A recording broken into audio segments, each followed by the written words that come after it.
Hello, and welcome to the Duke Internal Medicine Residency Program. We're excited that you're here. My name is Amy Zoss, and I'm the Program Director for the Internal Medicine Residency Training Program, a role that I've held for the past 11 years. Hi, and I'm Dave Butterly. I'm a Associate Program Director and a nephrologist here at the hospital, and have been a part of program leadership for the last 16 years and working directly with Amy on recruitment for the last 11 years. So it's a pleasure to be hosting you and talking about a program that we love. And to give you some idea of what the three parts will be, the three-part mini-series that Amy likes to joke about. The first part will be directed primarily at clinical training and what you'll see both in the ambulatory and the inpatient setting. The second part really focuses on opportunities for career development available here in our program. And then the third and final part, I think, really focuses on culture. So welcome. Mission statement here, we provide an optimal, adaptive clinical learning environment to train future leaders of medicine. And really that's been Duke's focus since Dr. Stead and remains our mission. So what does it mean to be part of the Duke family? We know that choosing a residency program is a really important decision in your life, and that you want to be somewhere where you can not only grow as a physician, but you can also grow as a professional and as a person.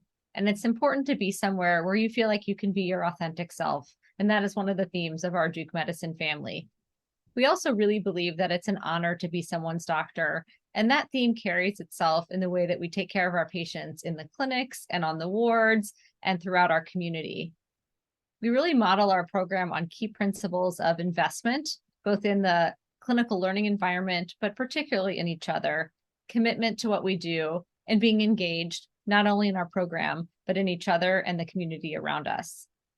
Our team is incredibly supportive, and we consistently work to build that support team to know about them, not just as doctors, but as people. We like to say we take our jobs very seriously, but we don't take ourselves that seriously. And that actually helps us stay very grounded in what we're doing.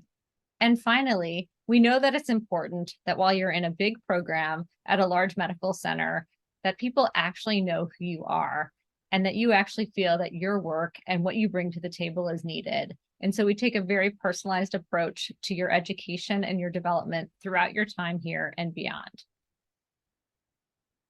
I think one of the unique and really kind of fun parts of our program is just our close proximity to the undergrad campus. The Duke Hospital was built simultaneously with the university and the undergrad campus.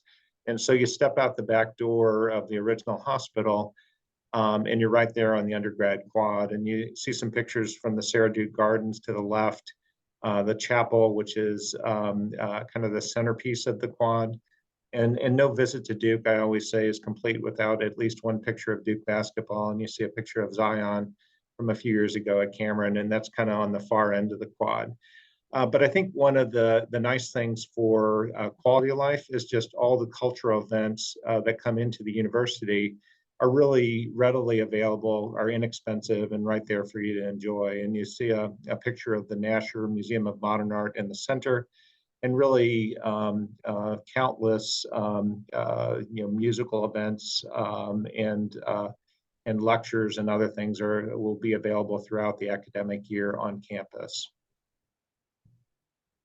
Our health system leadership is profiled here. Dr. Eugene Washington is our chancellor, came to us from UCLA, trained as an OBGYN.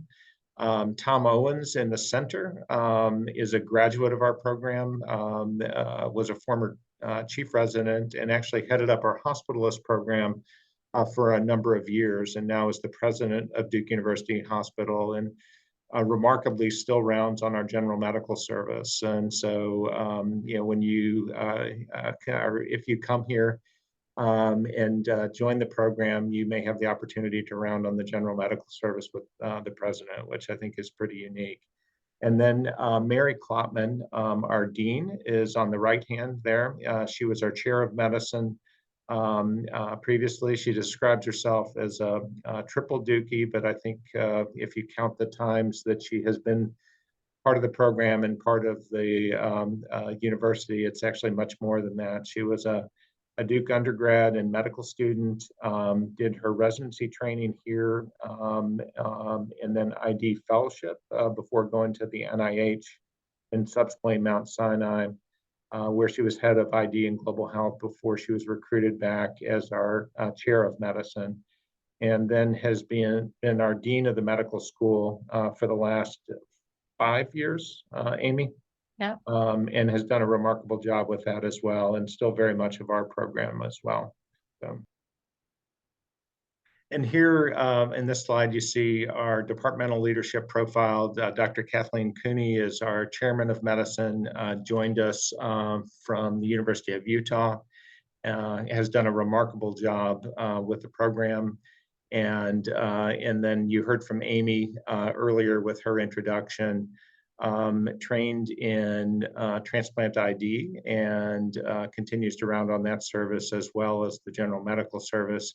And I will tell you that you would not find a program director anywhere who knows her house staff any better than Dr. Zoss. Our program leadership is shown here, and I won't touch on everyone here, but just a couple. Lisa Crescione on the left is our Vice Chair of Education. Zung Rong is our Director of the PSTP program.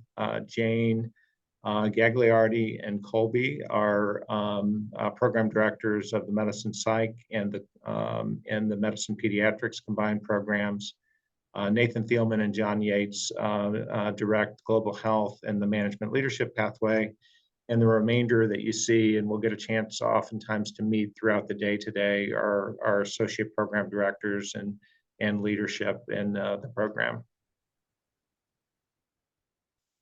Our continuity clinic leadership are profiled on this slide. We have 3 primary sites where you would do your continuity clinic: at the VA, at the Duke Outpatient Clinic, and at Pickett Road. Sonal is director at the VA, which is directly across the street from the University Hospital. Alex out at the Duke Outpatient Clinic, and then Jeff at the Pickett Road Clinic. Our chief residents are profiled here, and just give you a little bit of their background. Lonnie is a graduate of Duke School of Medicine, and has done his first year of cardiology fellowship before assuming his chief year. Sarah from Ohio State also has done a first year of cardiology fellowship. Nathaniel is a Duke graduate and has done his first year of rheumatology fellowship. And then Ryan is our QI chief, is a graduate of Virginia Tech, and is at the VA as the chief for quality improvement and patient safety. I think it's one of the unique things about our chief residency is that our chiefs are PGY 5s or above, and so they've usually done a year of their fellowship or a year of hospital medicine. The only exception to that is our QI chief, who goes directly into that role. And you see a picture both of last year's graduating group in the residency program, as well as the incoming chiefs on that day in May. And these would be your chiefs for next year. Nathan is a graduate of the Duke School of Medicine, is a hospitalist attending. Mike is a graduate of Cornell and is doing his first year of cardiology fellowship. Ann Cameron is a graduate of Emory. It is the regional hospital and ambulatory chief. And Courtney is a graduate of Texas Tech, and she would be taking over for Ryan as the QI chief for next year. Duke is a community of diverse faces, voices, beliefs, and backgrounds. We strongly believe that that makes us better as a program, better as a health system, and we strive to have that diversity enhance the way that we learn, teach, and care for each other and our patients. We respect the diversity of our professional and patient communities. We recruit, retrain, and celebrate a diverse group of trainees, faculty, and staff, and expand the possibility for those in underrepresented communities. And we support and protect members of racial and ethnic minorities, individuals with disabilities, veterans and military families, members of the LGBTQ communities, immigrants and refugees, and many others who enrich our community. Departmental leadership, the DEI departmental leadership is profiled here. Many of you have had the opportunity to meet or hear from Kim Evans. And then you also see Laura Svetke, Danny Zipkin, and Kevin Thomas on the top there. Kevin is a vice dean for diversity. And then you see the departmental leadership, Julius, David Ortiz, Bonique, and Jen Reimer. And each of our divisions across the hospital have vice chiefs for diversity, equity, and inclusion. And many of you will have the opportunity to visit with them through the day today as they are assisting us with our recruitment and interviewing. And diversity, equity, inclusion, and belonging are an important part of the residency training program, in addition to being part of the mission of the Department of Medicine and Duke University Hospital and Duke School of Medicine. Some of the things that we do in our program related to diversity, equity, inclusion, belonging are shown here. We actually have started about 5 years ago with leadership from one of our former chief residents and now faculty members, a program called the Civility Champions, where residents, fellows, and faculty are trained in a restorative justice paradigm in order to debrief and with residents and others who might experience harm during their time at work, and also to provide and support advanced bystander training. We've actually been able to use the University of Virginia's Stepping In for Respect upstander training program to train all of the faculty and staff across our divisions, and have gotten through training just over half of our PGY2 trainees at the time that we're recording this, and will complete training throughout the first part of this year.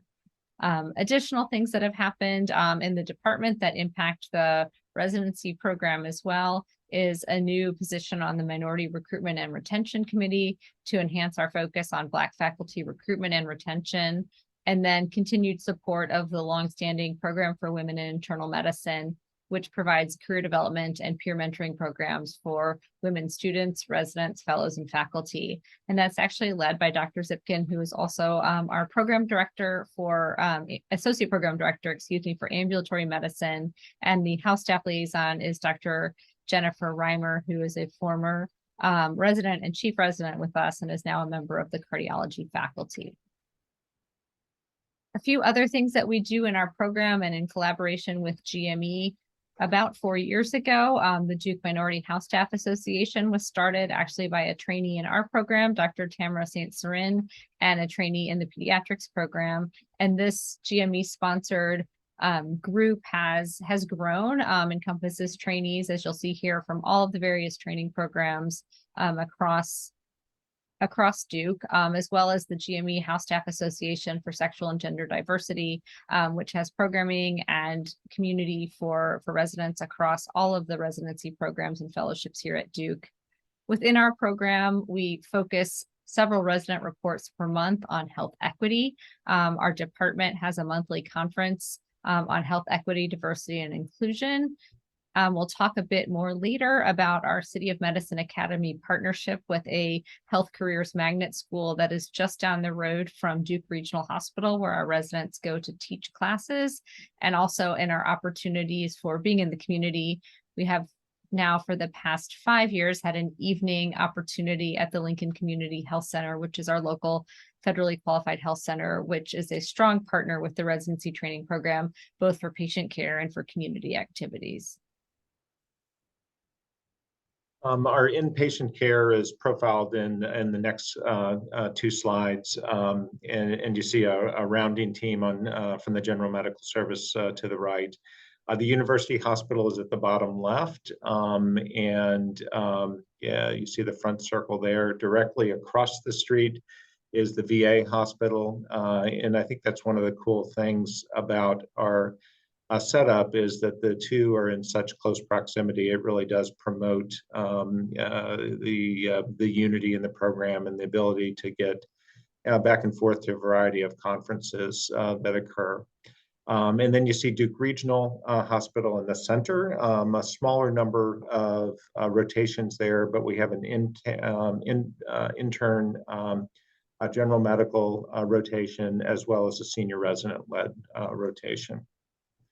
And this shows other pictures of the newer parts of the hospital. You see the front entrance to the left, and then what's known as the DMP, or the medical pavilion, which is primarily our ICU space, in the bottom right. And then the Duke Central Tower, the newest addition, there in the upper right, and brings the total beds up to about 1,100 at the University Hospital. And I think it really is, kind of this unique group of patients who utilize us for their primary care and come into Duke as their home hospital. And that's really mixed with, all of the tertiary care that comes in from across the state and the region and the country. Our outpatient experiences are profiled here, and you saw the leadership of those sites earlier. The VA Prime Clinic is part of the hospital there to the left. The Duke Outpatient Clinic, where the majority of you would have your ambulatory experiences, is shown in the center, and then Pickett Road, smaller percentage, but about 10 to 15% of our residents will be at Pickett Road for their continuity clinic.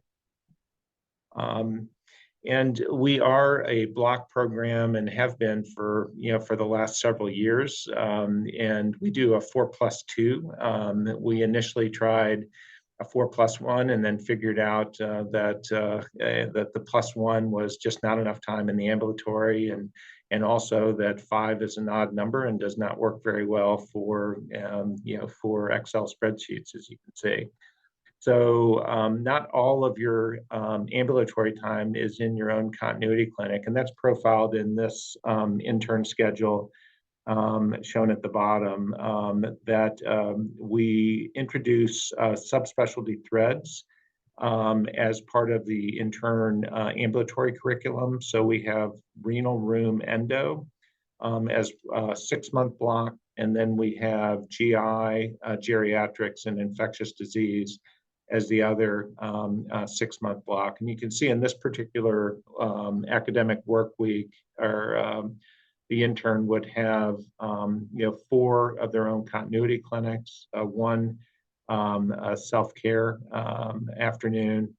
Academic half day is part of every ambulatory work week, where you have lectures which are connected to what you are seeing in the clinic. And then you have endocrine, 2 rheumatology clinics in this particular week, and a renal clinic. And I think one of the cool things is, you will be with that same subspecialty provider 2 weeks out of 6 weeks for that entire 6 months. And it gives you an opportunity to develop a relationship with them, to get some continuity in their particular panel of patients. And we really, tried to emphasize subspecialties that you may not otherwise see without doing a consult service. And so, it really gives, I think, both enhances the learning opportunities as well as your clinical development. And then as a second year, you would have, we introduced cardiology, hematology, pulmonary, and oncology in the outpatient world. And so by the end of your second year, you will have seen all 10 of those subspecialties in the ambulatory setting. The schedule overview is shown on the next few slides. The highlight, our emphasis for each of the year is profiled here. The program is built on graduated levels of responsibility. And as an intern, we really, focus on, we want you to be the patient's doctor. We all feel that you spend a lot of time getting the MD behind your name, and we want you to be able to use that and to grow and learn from that responsibility. And so I think you'll find when you round on the general medical service at the VA, at Duke Regional, or any of the subspecialty services, it's the intern who's kind of leading the initial discussion, outlining the plan, updating the families, and being the patient's doctor. JAR year or second year is a step back from that and a little bit more of a manager. And you'll get your first experience in running teams and having medical students. You spend a more intensive time in the intensive care unit, both in the CICU and in the MICU. And we really focus on clinical and career planning during that year. And then SAR year is really kind of the pinnacle year. There are increased leadership opportunities and many of the unique opportunities that are available, such as global health, the assistant chief resident, other opportunities for career development are available as during your senior year. The rotations are highlighted here, and intern on the left, the second year JAR in the central, and then third year on the right. As you can see, not all of your inpatient months will be on the general medical service, and you'll rotate through a variety of subspecialties, cardiology, oncology, oftentimes pulmonary. A little bit less exposure to ICUs during your first year, and ambulatory goes throughout the first year as a 4+2, as it does in second year as well. You have your first introduction to night medicine as a second year. You do a little bit more in the intensive care unit with MICU and CICU as a second year. And then as a third year, we'll have general medical or the general medical service at Duke, as well as a variety of ambulatory and consultative experiences. Amy, I think you would want to highlight a few things on there as well.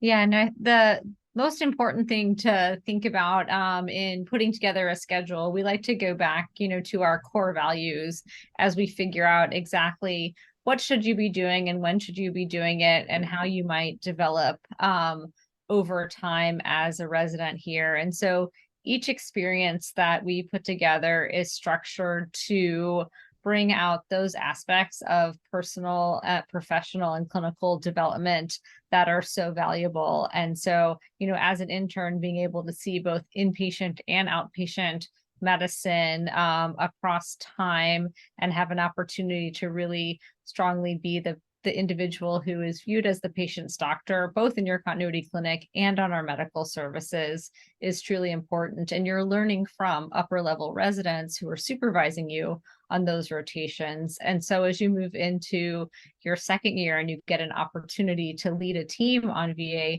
general medicine, you're deliberately responsible for one intern rather than two that you'll get to be responsible for as a senior resident on Duke General Medicine. And so that leadership and managerial and bigger thought experience grows from the time into your junior resident year and into your senior resident year.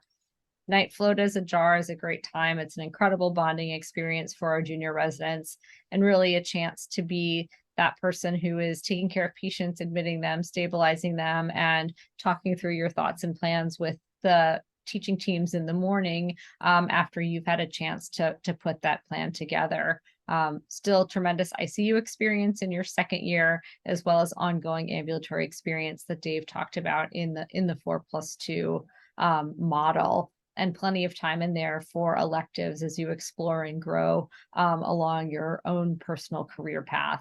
And then the SAR year is a leadership year, getting to lead teams on Duke General Medicine, where you're basically an attending, and the attending is there as your backup, but you've got a very busy team to manage, plus some more independent time in our ICUs, support of teams as a day float, and then ambulatory and senior resident elective time where you're really customizing some growth experience, whether that's our assistant chief resident teaching rotation, going abroad, or designing electives in various spaces that work for your own career development.